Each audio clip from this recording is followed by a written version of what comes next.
केंद्र सरकार से आग्रह कर उसकी भी परमिशन लेकर तुरंत प्रभाव से ये दाने की शाइन और दाने के कालापन के बहाने पर किसान के अनाज को मंडी पे होल्ड ना किया जाए। आगे भी 12-13 तारीख की फिर रेनफॉल की वार्निंग है। अगर मंडियों में इस तरह अनाज पड़ा रहा, जैसे झज्जर के अंदर तो दूसरी मंजिल तक अनाज की थैलियां लगी हुई थी और जेसीबी चढ़ाई हुई थी, आपने भी फोटो देखी होगी सोशल मीडिया।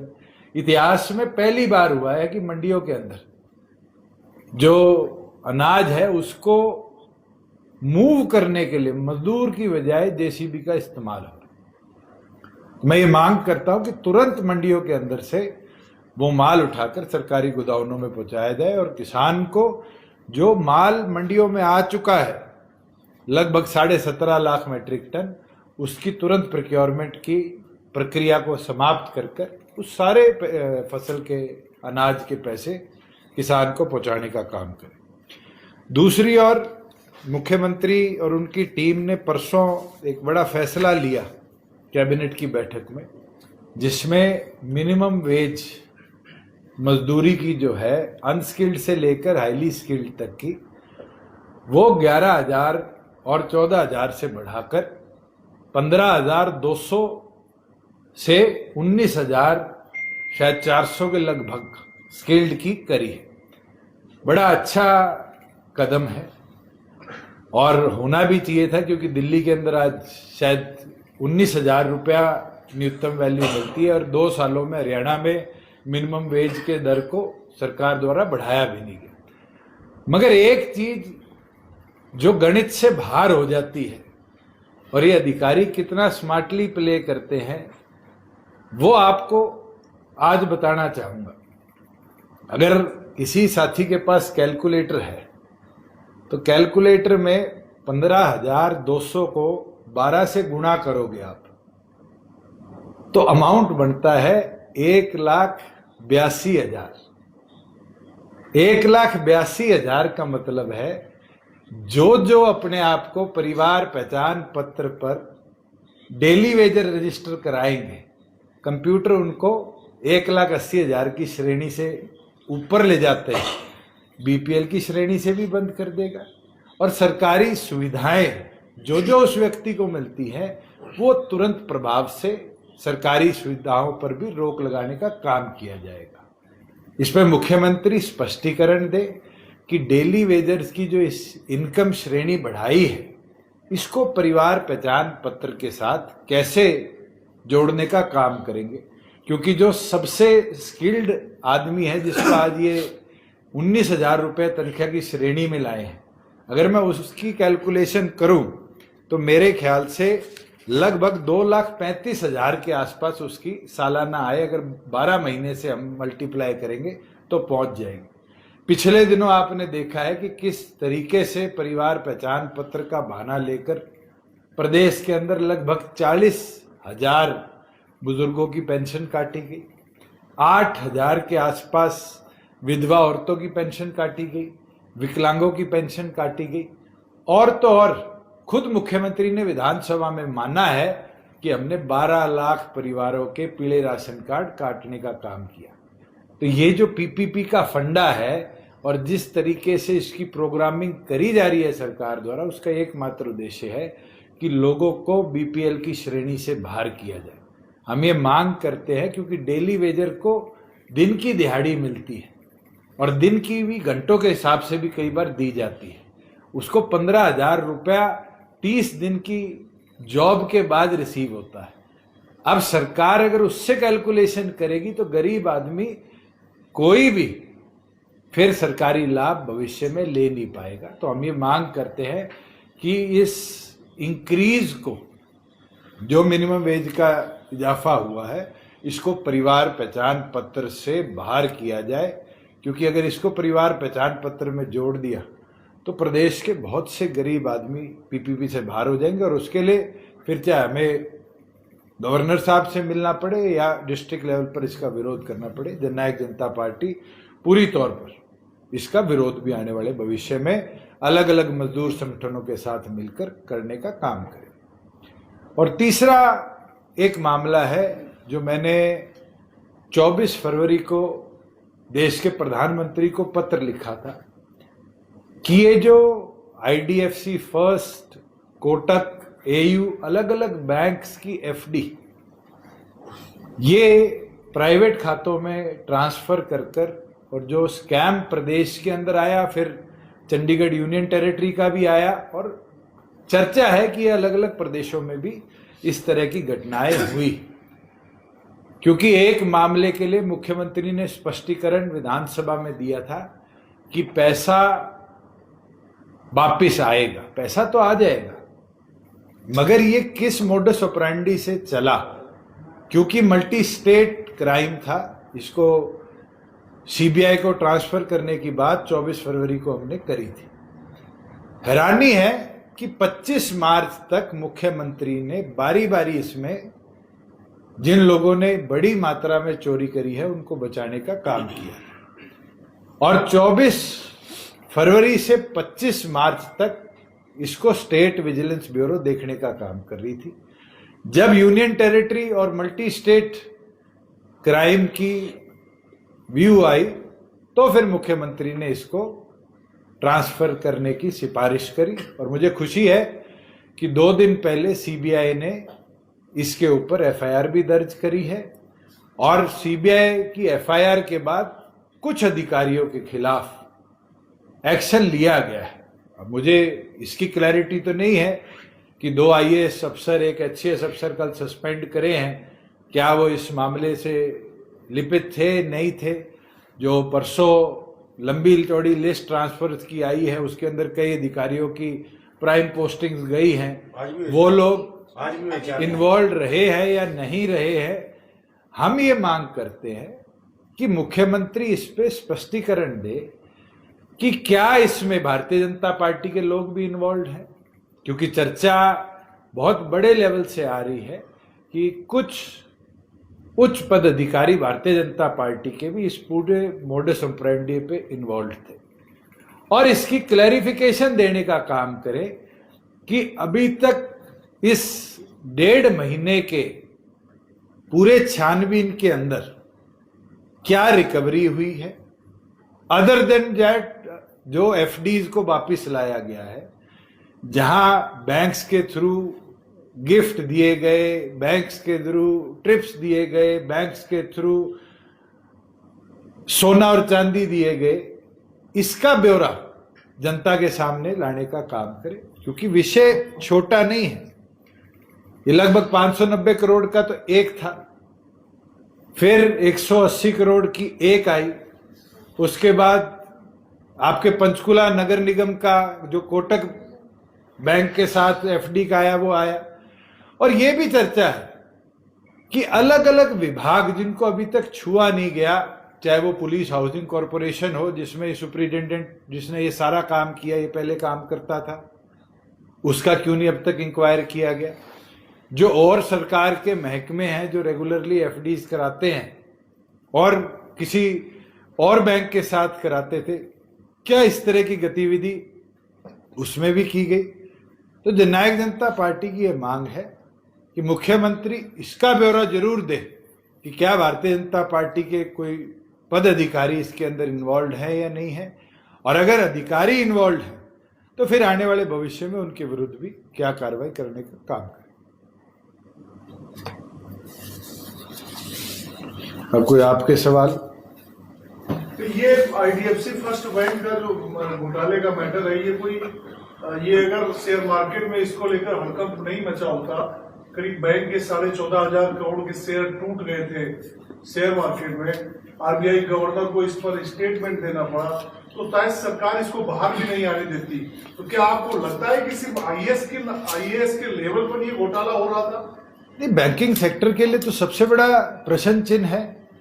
अगर बैंकिंग सेक्टर के अंदर किसी की सिक्योरिटी का इस तरह टूटना और प्राइवेट खातों में ट्रांसफर होकर और उसको प्रॉपर्टी खरीदने, ट्रिप्स बनाने, सोना चांदी गाड़ियां खरीदने के लिए इस्तेमाल होता है, इसके अंदर जब मैंने माननीय प्रधानमंत्री को पत्र लिखा था तो सीबीआई के साथ साथ मेरी ये मांग थी कि जो एसएफआईओ है, मिनिस्ट्री ऑफ फाइनेंस की, जो इस तरह के इंस्टीट्यूशंस को मॉनिटर करती है, उसकी पैरेलल इन्वेस्टिगेशन कराई जाए।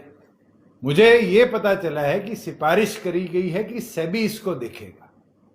मैं अभी भी ये मांग करता हूं कि सेबी की बजाय इस पूरे मामले को एसएफआईओ को ट्रांसफर किया जाए, क्योंकि ये सिक्योरिटीज के एक्सचेंज का मामला है और रॉन्गफुल एक्सचेंज ऑफ सिक्योरिटीज अगर है तो मिनिस्ट्री ऑफ फाइनेंस की जिम्मेवारी बनती है, आरबीआई की जिम्मेवारी बनती है।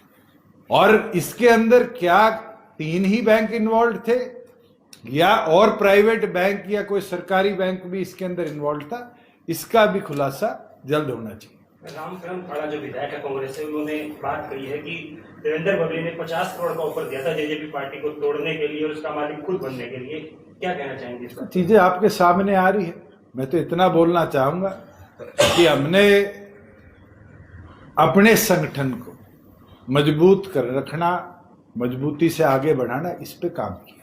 बहुत से लोग तोड़ने का प्रयास करते रहे, हाँ साथी छोड़ के गए, मगर इस संगठन को नहीं तोड़ पाए, क्योंकि आज भी जो संगठन में जुड़े लोग हैं वो संगठन की रीढ़ की हड्डी हैं और आने वाले भविष्य में भी बहुत साथी जुड़ेंगे और वो इस सोच के साथ जुड़ेंगे कि संगठन मजबूत रहे।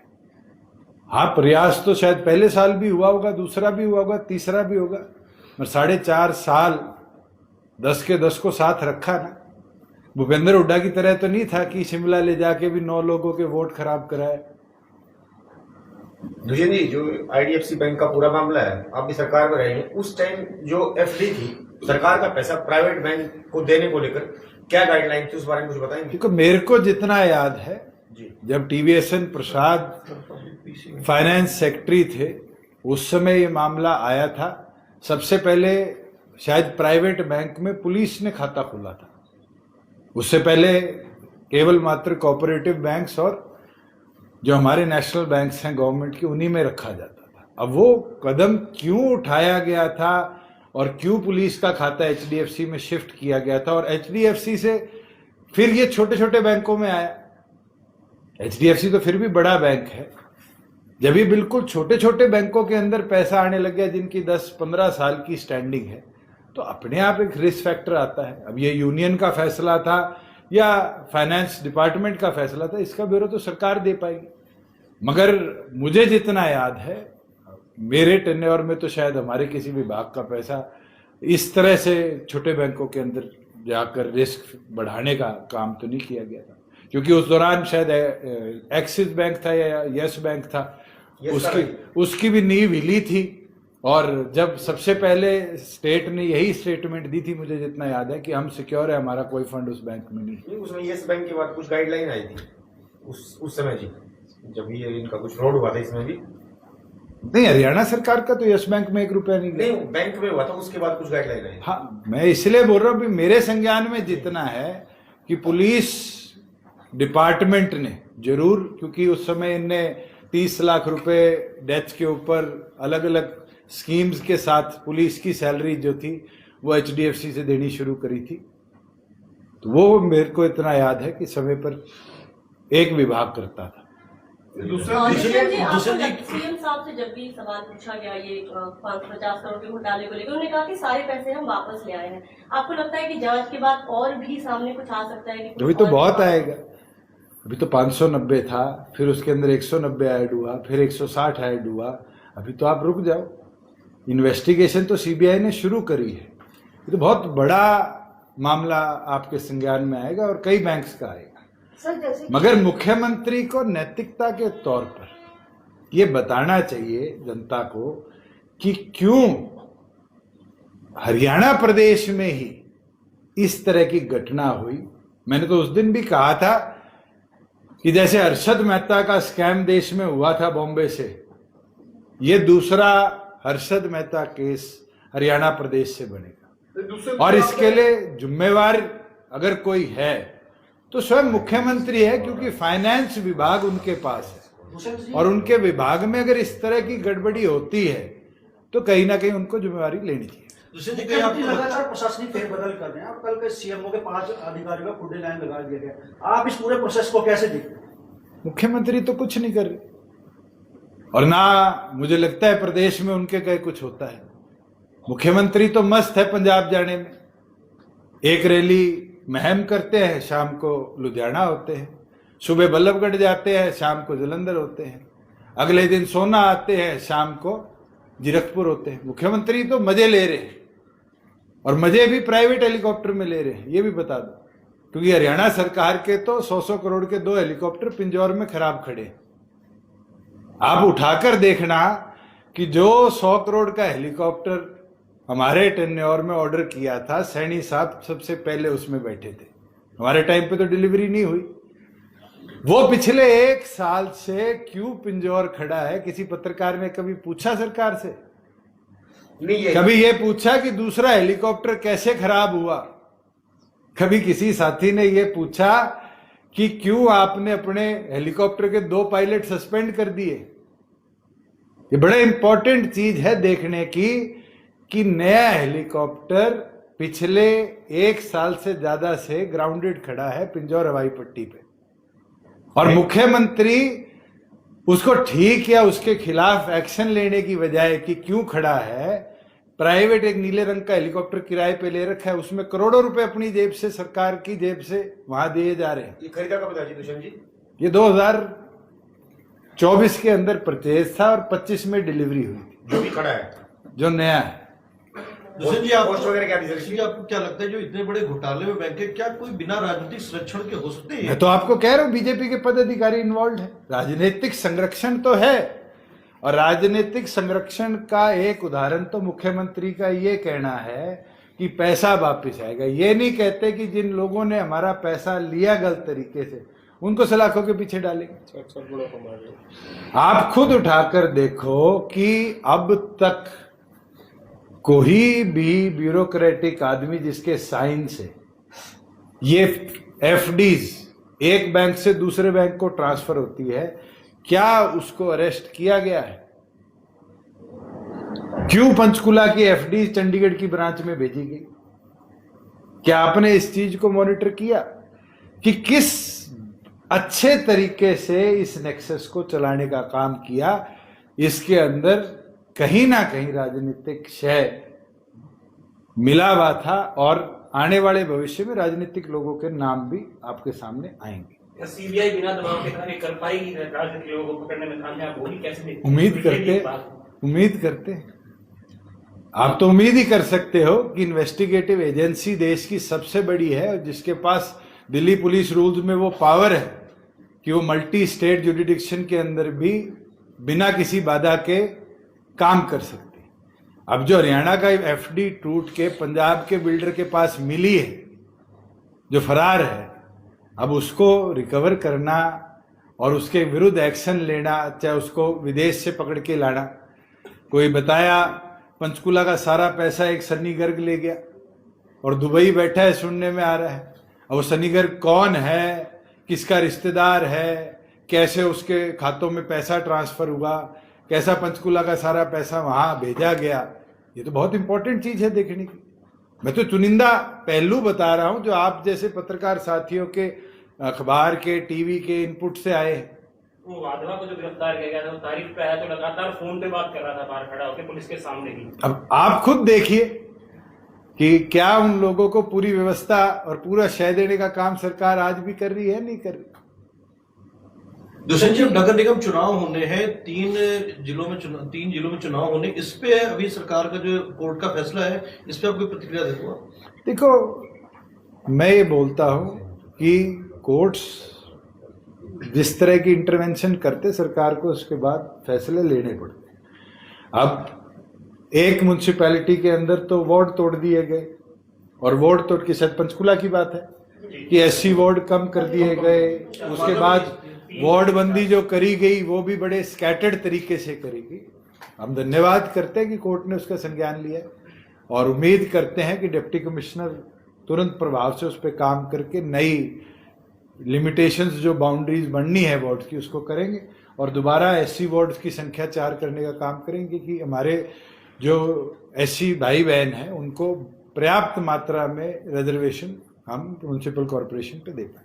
जेजेपी चुनाव में उतरेगी या नहीं उतरेगी ये भी क्लियरिटी नहीं अभी है। पार्टी की बैठक होनी है, अभी सेल्स की बैठक चल रही है, किसान सेल की होगी, बैकवर्ड सेल की होगी, 17 तारीख को हमारे एससी सेल की है, महिला और युवा की ऑलरेडी हो चुकी, महिला की, और फिर हम स्टेट बॉडी की बैठक बुलाकर सारों का व्यू पॉइंट जब हमारे पास होगा इस पे फैसला लेंगे। किशन जी, सरकार है जो SYL का निर्माण करने जा रही है, उस सरकार का दावा है कि इससे दक्षिण हरियाणा और दिल्ली की प्यास बुझेगी, लेकिन मसला है कि पानी कहाँ से आएगा।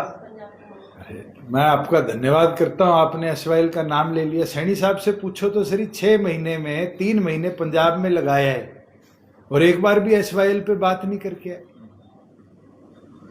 रिकॉर्ड है कि मुख्यमंत्री 6 महीने में 3 महीने जितने चक्कर पंजाब के लगा चुके हैं।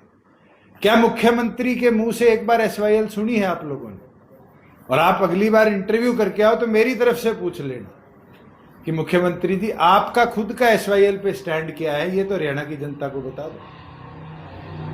जब ऑल पार्टी की मीटिंग हुई थी पिछले साल, जब BBMB का गतिरोध हुआ था, उस ऑल पार्टी बैठक में भी हमने मुख्यमंत्री को कहा था कि CM साहब कंटेम्प्ट ऑफ कोर्ट यूनियन के खिलाफ लगाइए कि सुप्रीम कोर्ट के फैसले को यूनियन इंप्लीमेंट नहीं कर। आज तक एक बैठक हुई है और उस बैठक के अंदर भी बड़े भाई छोटे भाई करके गले मिलकर दोनों मुख्यमंत्री आ गए। ये साफ दिखता है कि पंजाब चुनाव तक SYL के ऊपर भारतीय जनता पार्टी कोई कदम नहीं उठाए। लेकिन सरकार ने तो 50 करोड़ का बजट बना दिया इसके लिए। 50 तो कम कर दिए, फिर हमारे टाइम पे तो 100 करोड़ थे, और मुझे लगता है चौटाला साहब के टाइम से 100 करोड़ आ रहा था। लंबे समय से वही। मगर आपको एक इंटरेस्टिंग चीज बताऊं, ये तो 100 करोड़ तो हर साल रिपीट होता है, मगर आप लोग आंकड़े नहीं उठाते। मैं अगली बार आपके साथ बैठूंगा तो एक पूरे डिपार्टमेंट का आंकड़ा उठा के दूंगा कि उस डिपार्टमेंट के अंदर पिछले साल कितना पैसा लैप्स हुआ, और उस डिपार्टमेंट का जो मैंडेट है चलने का वो किस तरह व्यस्त त्रस्त हुए बैठा है, फेल हुए बैठा है। तो ये पैसा तो 50-100 करोड़ की बात नहीं। अगर नियत हो केंद्र सरकार की तो रातों रात पैरामिलिट्री भेजकर सुप्रीम कोर्ट के आदेश अनुसार SYL का निर्माण हो सकता है, पर ना केंद्र की नियत है ना प्रदेश की। कांग्रेस के 2 विधायक लगातार बगावत करे हुए हैं, वो लगातार CM से मुलाकात करें, आप इसको कैसे देखते हैं? 2 क्यों बोल रहे हैं आप? 5 बोलिए। नहीं, 2 ही हैं फिलहाल तो। अगर झंडा कांग्रेस के अध्यक्ष ने और कांग्रेस के प्रभारी ने और कांग्रेस के नेता प्रतिपक्ष ने ही फहरा दिया कि ये 5 बागी हैं, तो मुझे लगता है 5 के बारे में चर्चा करनी चाहिए। मैं तो उन 5 को कहता हूं, कांग्रेस में दम घुट रहा था तो हमारे साथ आओ, हमारी ताकत बढ़ाओ। चर्चा नो पे नहीं होनी चाहिए, जो 4 वोट रिजेक्ट हुए इन पे भी चर्चा होनी चाहिए। वो नाम तो सिर्फ हुड्डा जी और हरिप्रसाद जी जानते हैं। और एक बीजेपी की भी वोट खराब हुई थी, उसका जिक्र कोई नहीं कर रहा। अगर वो वोट सही गिर जाती तो चुनाव जीत जाता निर्दलीय उम्मीदवार, उसके बारे में अभी तक किसी ने कोई मैं तो बोध जी को बधाई दूंगा कि उनकी किस्मत अच्छी थी। RK आनंद और अजय माकन जैसी किस्मत नहीं थी। आपको याद होगा कि पिछले 4 राज्यसभा चुनाव में एक ही कांग्रेसी जीता है और उसका नाम दीपेंद्र हुड्डा है, क्योंकि उस समय सेटिंग थी और बीजेपी ने तीसरा उम्मीदवार नहीं किया। और इस चुनाव के अंदर एक चीज तय कर दी कांग्रेस ने कि 2028 में जब कार्तिकेय और बराड़ा जी वाली 2 सीटें खाली होंगी तो फिर कांग्रेस को उम्मीदवार उतारने की जरूरत नहीं पड़ेगी। इस तरह के आंकड़े खुद कांग्रेस ने बना दिए। दुष्यंत जी, इसमें इन वालों ने पार्टिसिपेट नहीं किया, उसको किस तरह देखते हैं आप? मैं तो कहता है वो नॉन सीरियस पॉलिटिशियंस है। आज से 5 साल पहले का इंटरव्यू उठा लो, आज उठा लो, आपके वोट की ताकत है। आपने वो ताकत ही छोड़ दी तो आप पॉलिटिक्स में सीरियस कहां हैं? राजनीति के अंदर तो शय और मात है, किसी की ताकत बढ़ेगी दूसरा कमजोर होगा।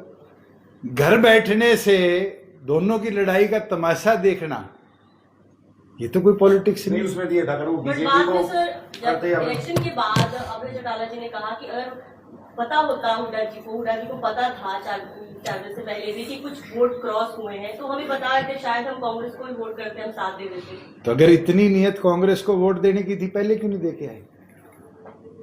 अगर बीजेपी को हराना था तो एब्सटेन करने का उद्देश्य क्या था? फिर तो कांग्रेस की मदद करनी थी, तो फैसला लेते। मगर वो फैसला लेने लायक लोग नहीं है, इसलिए तो मैं उनको नॉन सीरियस पॉलिटिशियंस बोलता हूँ। लेकिन अभय चौटाला के लगातार दावा कर रहे हैं सीएम बनने का। अजय जी का बयान एक आया था कि खट्टर साहब ने उनको भी ऑफर दिया था। राजनीति के अंदर कौन किससे चर्चा करता है, आगे वो चर्चा का क्या निष्कर्ष निकलता है, मुझे नहीं लगता मुझे प्रेस कॉन्फ्रेंसेज में बोलना है। अभय चौटाला लगातार दावा कर रहे हैं सीएम बनने का कि अगली बार हमारी सरकार। अरे बना दो, एक दिन के लिए बना दो आप। पहले एमएलए बनना पड़ता है। आज मैं कह दूं मैं बन जाऊंगा, मैं एमएलए नहीं हूं, कैसे बन जाऊंगा? ना मेरे पास आंकड़े हैं। पिछले 2005 से आज 26 आ गया, 21 साल में इनेलो का मुख्यमंत्री नहीं बन पाया क्योंकि नंबर नहीं थे। हर रोज ये कहना मैं बन जाऊंगा, मैं बन जाऊंगा, मैं बन जाऊंगा, इससे कोई बनता तो नहीं। फिर तो रात को आप भी सपने लो मैं राष्ट्रपति बन के सोऊंगा। सपने सारे ले सकते हैं, सपने पूरे किसके होते हैं? ये तो जनता के हाथ में कि वो क्या मैंडेट देती। ठीक है, थैंक यू।